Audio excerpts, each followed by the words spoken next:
किसको ले जाएगा इसमें से हवेली पर बताओ। कि पंचर बाट हम बदल दे तो हर पिछला चक्का भौजी। गलत गाना ना नो गलत निमने का भी खबर पागल यो पुरानके के पीछे ए गोलू ई जंत्र ई ट्रैक्टर के पिछला चक्का के फेर में पड़ल चुप आ एगो अपना तरफ से मनीष भाई के लिए, हालांकि मनीष भाई सामाजिक आदमी है, मुखिया मर्द, लेकिन हमारे तरफ से एक लाइन मेरे तरफ से, वो किसी हीरो से कम नहीं है, इसलिए उनके लिए। अरे अभिनेता मर्द मंगबू तय अपना मनीषा भैया के दे, आए हाय रे जवान आ मुखिया मर्दा मंगबू बाबा तो मनीषा भाई के दे। ये है देखिए, ये गोरे चिट्टे और जो सख्त बॉडी वाले जो दोनों हमारे भाई बैठे हैं वो है मनीष जी और भीम जी। बहुत बहुत धन्यवाद हमारे दोनों भाई मनीष जी के। बबुआन मर्दा मंगबू भैया, हाँ बोलो बोलो जोड़ो। तो अपना दोनों भैया के दे। आ दोनों भाई एक जगह बैठलो बोलो, अब बुझ लियो। आयकर यदि मन हो गुंडा मर्दा मांगे के तब का करबो। अरे गुंडा मर्दा मंगबू वाह वाह वाह तनर मुंडा समी के दे, आए हाय रे जवान। सुंदर अति सुंदर सुंदरी, हम तुम्हारी सुंदरता से प्रसन्न हुए। गोलू ना मानी करे बस एक बार मेरी हवेली में आ जाना। ये सब क्या बोल रहे हो, इतना यूट्यूबर लोग लगाए हवेली में किस बात भैया शांत मानव शांत, हवेली में इसका कल्याण कर दूंगा, इसके सुंदर बदन को नोच नोच के जियान कर दूंगा। अच्छा हम जा रहे हैं। नहीं नहीं नहीं हम जा रहे हैं, ये सब गलत। ये रहन पर मुड़ी पर केस नहीं लगा, रोवा ना जमल। इतने सम्मानित लोग मंच पे विराजमान हैं, सामने ये सब गंदी गंदी बात कर रहे हैं। आगे कोई बात नहीं, माफ करते हैं। कहना है मित्रों कि शुभवानी लाभवानी नरवंडा वानी। हे मानो एक और सुंदर सा गीत सुनाइए, उसके पश्चात मेरा भाई जिनके इंतजार में ये पूरी जन सैलाब बैठी है गोलू राजा आप सबके बीच में आएंगे और ज्योति माही जी साथ साथ। क्या बात है। एगो भाव लगता है, एगो देवर अपना भौजाई से कहता कि अपना बहिना से ए जवन कहबू तवन करब हम तब्बा काए भौजी। दीपक जी जरा ध्यान दीजिए इस पर। ए जवन कहबू तवन करब हम तब्बा काए भौजी। ए नरमुंडा हाजी किसके साथ नाचेगा, किसको ले जाएगा इसमें से हवेली पर बताओ। कि पंचर बाट हम बदल दे तो हर पिछला चक्का भौजी।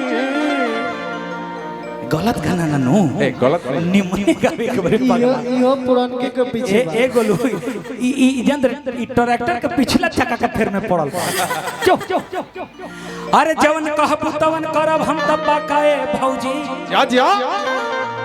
त जवन कहबू तवन करब हम तब्बा काए भौजी। ए सुन ना, तू माने ओकर लड़का के छोड़ के काहे हटत रू, माने समझ तू बात।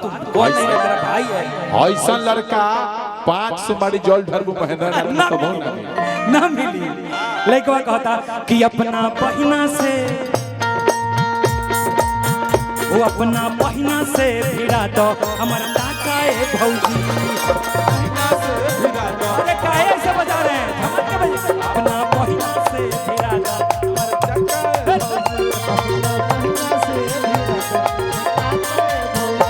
जवन कहबू तवन कहरब, जवन कहबू तवन कहरब हम तब्बा काए भौजी।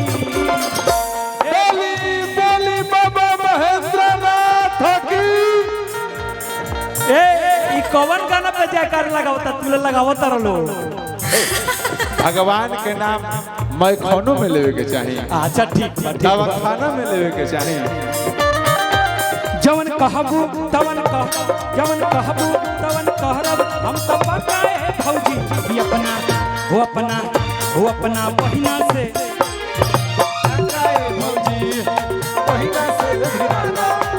वो अपना बहिना से भिड़ा दो हमर टाका ए भौजी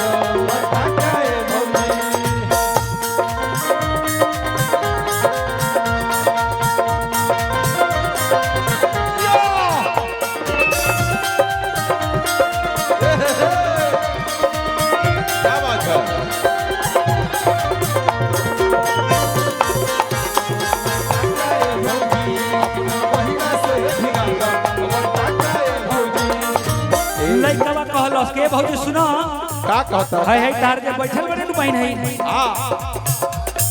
है जे जय पर्दा खाने लागो तरी देखे में नय को बैठल भी लाल मोहन। हां लाल मोहन जो बैठल बिया अरे वालो को लौकतिया ए ओकर चचेरी बहन तने पीछे हो देखे लौकतिया रोलो के एकरे कहानी हम कहतानी कैसे गोलू बाबू है हे हियो इहे आई चिना करा के आई इहे महावीरवा वाली मबिरो बो हां या महावीरवा बहू मरी आंख कैलस हमरा के पागल हमरा के देखी के बजावतानी छागल हमरा के देखी के बजावतानी छागल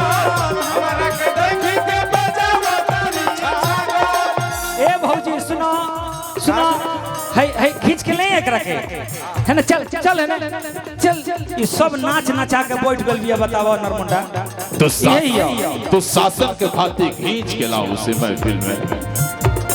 लइकवा कहता मारी आंख कैली हमरा के पागल हमरा के देखी के बजावतानी हमरा के देखी के बजावतानी छागल हमरा के देखी के बजावतानी छागल ए बजावतानी छागल अरे इनका पटरी पर चढ़ा दो हमर चाका ए भौजी जिया ब्यास जिया काका हो इनका पटरी पर चढ़ा दो हमर चाका ए भौजी तने ना ध्यान दियो तने तू ना ध्यान दियो कि अब बाबू मार डिस ब्रेक लड़े के नहीं के मारो से गाना नाचे अच्छा लोग के मजा के चाहिए का हो ना मजा के चाहिए कि ना हां रेडी कि अपन तने पहले से रेडी रह लो यार पहले से रह लो कि बाप रे बाप बबुआ पंचर बड़ी महंगा हो गल बने सो दुगो मारे दुगो एतिका दुगो मार दुगो कि अपन वाह ए बाबू वो अपना बहिना से भिड़ा दो हमर टाका अपना बहिना से भिड़ा दो हमर टाका ए भौजी अपना बहिना से भिड़ा दो हमर टाका ए भौजी साची कहे तोरे यावन से हमरो अंगना में आई बहार भौजी अंगना में आई बहार अपना बहिना से भिड़ा दो हमर टाका ए भौजी ना एकरा के पूरा करो लक्ष्मी की सूरत ममता की मूरत लक्ष्मी की सूरत ममता की मूरत लाखों में एक हमार भौजी लाखों में एक हमार भौजी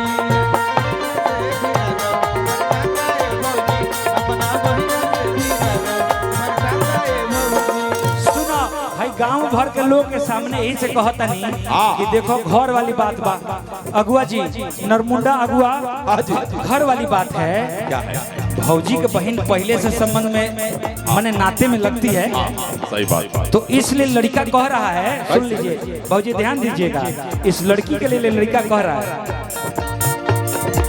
घरवा के बात घर ही में रह जाई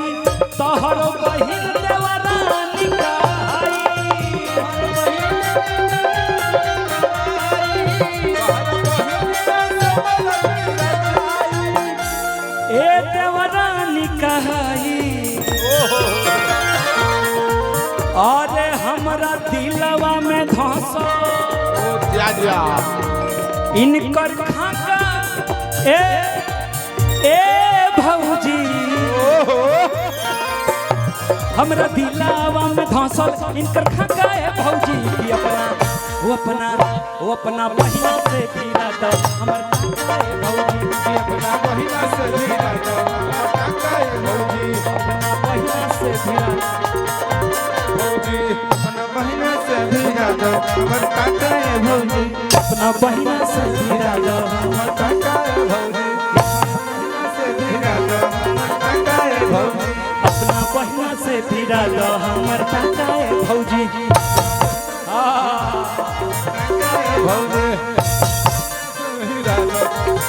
अपना बहिना से फिरा दो